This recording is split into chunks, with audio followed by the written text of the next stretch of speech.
హైదరాబాద్ సెక్రటేరియట్లో రైతు భరోసాపై cabinet sub committee భేటీ అయింది. డిప్యూటీ సీఎం భట్టి విక్రమార్క అధ్యక్షతన జరుగుతున్న భేటీకి మంత్రులు, సంబంధిత అధికారులు హాజరయ్యారు. రైతు భరోసాపై ఇవాళ విధి విధానాలు ఖరారయ్యే ఛాన్స్ ఉంది.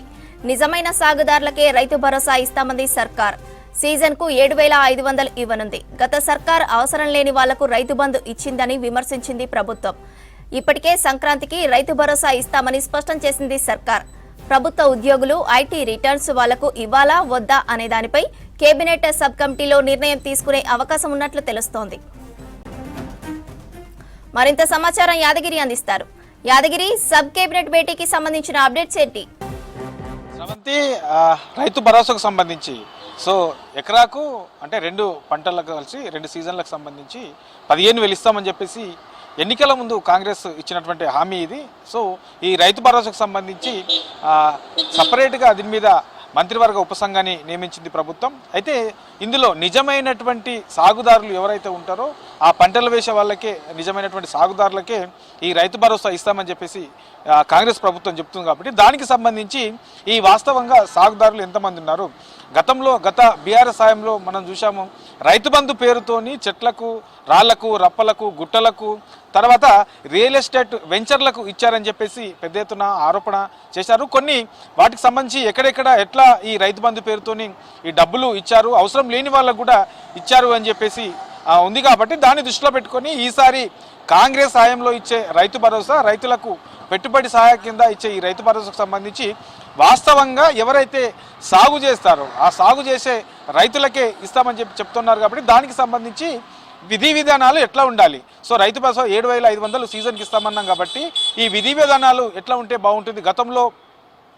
బీఆర్ఎస్ సాయంలో ఉన్నప్పుడు ఎట్లాంటి విధి విధానాలు ఉన్నాయి, తర్వాత ఆల్రెడీ ఇప్పటికే కేంద్ర ప్రభుత్వం కూడా దీనికి సంబంధించి రైతులకు కూడా పెట్టుబడి సాయం కింద ఇస్తుంది. కాబట్టి దానికి సంబంధించి విధి విధానాలు ఎట్లా ఉన్నాయి, మరి తెలంగాణలో అమలు చేసే ఈ రైతు భరోసా సంబంధించి ఎట్లాంటి విధి విధానాలు పెడితే బాగుంటుంది, ఇట్లా ఓవరాల్గా దీని మీద ఇప్పటికే ఈ క్యాబినెట్ సబ్ కమిటీ చాలాసార్లు భేటీ అయింది. దాదాపుగా ఇవాళ కొనసాగుతున్నటువంటి ఈ భేటీలో ఈ విధి విధానాలు ఫైనల్ అయ్యే అవకాశం ఉంటుంది. ఎందుకంటే ఎల్లుండి అంటే ఈ నెల 4న క్యాబినెట్ మీటింగ్ కూడా ఉంది. కాబట్టి ఆ క్యాబినెట్ మీటింగ్లో ఈ రైతు భరోసాకు సంబంధించి విధి విధానాలకు సంబంధించి ఎంత మంది ఉండే అవకాశం ఉంటుంది, ఎంత ఖర్చు అంటే ఈ రైతు భరోసాకు ఎంత నిధులు అవసరం ఉంటాయి, తర్వాత దీనికి సంబంధించినటువంటి విధి విధానాలు ఏం పెట్టారు.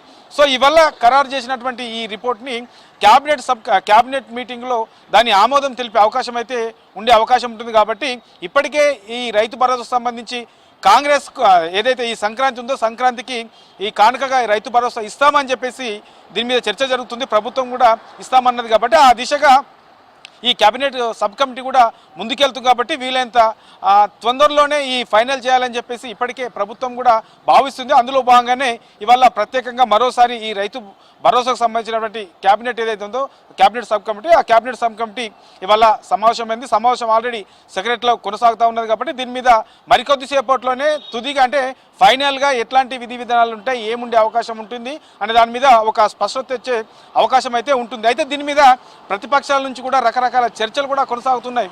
కొన్ని పార్టీల నేతలు అసలు ఈ రైతు బంధు అనేది రైతు భరోసా పేరుతోని కోతలు పెట్టే ప్రయత్నం చేస్తుందని చెప్పేసి కొన్ని పార్టీల నేతలు, మరికొంతమంది ఈ పత్తి లాంటి పంట ఒకటే సంవత్సరంలో ఒకేసారి సాగు చేస్తారు. కాబట్టి అలాంటి వాటికి ఒకే రైతు భరోసా ఒకేసారి ఇచ్చే కుట్రలు జరుగుతున్నాయని చెప్పేసి మరికొంతమంది ఇట్లా రకరకాల చర్చలు జరుగుతున్నాయి. వీటితో పాటు ఇక ప్రభుత్వ ఉద్యోగుల విషయంలో కూడా ఈ ప్రభుత్వ ఉద్యోగులను ఎట్లా తీసుకోవాలి, ఏ కేటగిరీ తీసుకోవాలి, అట్లా వాళ్ళ శాలరీస్ని బట్టి తీసుకోవాలా, లేకపోతే ప్రభుత్వ ఉద్యోగులు మొత్తం ఈ రైతు భరోసా విషయంలో ఎట్లాంటి నిర్ణయాలు తీసుకోవాలి, తర్వాత ఐటీ రిటర్న్స్ సంబంధించిన అంశంలో కూడా ఎలాంటి నిర్ణయం తీసుకోవాలి, ఇట్లా ఓవరాల్గా వీటన్నిటికి సంబంధించి కూడా ఇవాళ ఏదైతే కొనసాగుతుందో ఈ క్యాబినెట్ సబ్ కమిటీలో చర్చించి ఫైనల్గా ఎట్లా ఉంటే బాగుంటుంది, రైతు భరోసాకు సంబంధించి విధి విధానాలు ఏంటి, నిజమైనటువంటి సాగుదారులకు ప్రభుత్వం అందించే ఈ పెట్టుబడి సహాయం అందాలంటే ఏం చేయాలి, దానికి సంబంధించినటువంటి విధి విధానం ఎట్లా ఉండాలనే దాని మీద ఇవాళ ఈ చర్చ కొనసాగుతుంది.